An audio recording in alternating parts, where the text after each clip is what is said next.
जय Jagannath friends welcome back my new mini blog. I hope आपण माने सब भलरे थि। सकाळ टाइम हेइतिला 8टा आउ मु स्कूल जिबा पई रेडी हेइतिली।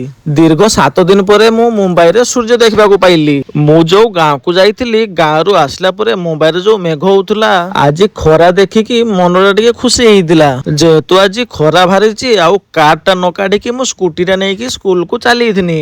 एपटे सानबी भी रेडी हेइतिला स्कूल जिबा पई। आउ सानबी भी लेट न करी कि से गाड़ी ऊपर को उठी पड़थिला। मुंबई रे जो मेघ होउतला मु बहुत दिन हला बाहर को आस्थिनी नि खाइबा पई। तो आज खरा आई जुगुरु मु टिके बाहर को चली। आज आम स्कूल रे घरे निया नागी गले केमिति का पाइप द्वारा निया बुझा जिवो सेटा ट्रेनिंग होउतला। तो मु ट्रेनिंग रो टिके भाग देते नागी इथनी।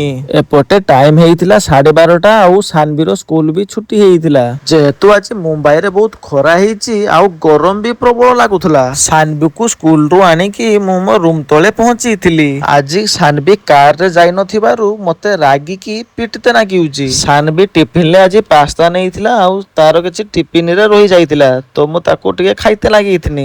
आउ आपण माने भाबुथबे ये लंच टाइम रे पखाळ कोन खाउची। एक्चुअली आज हम रूम रो गैस सरीथिला आउ भातटा हेते हेते गैसटा सरी गला। तो आउ चटुनी आउ अंडा चटुनी करी कि मु तापरे मु स्कूटी रे बसी कि डायरेक्ट स्कूल को चली थिनी। जेतु आज लंच टाइम रे पखाळ खाइथिली आउ 5टा बेले मते प्रबल भूख लागिथिला।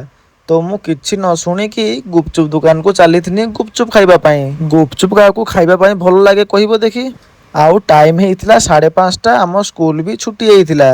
तो मु किछि न सुनी कि रूम को चली थिनी। रहिली जय जगन्नाथ।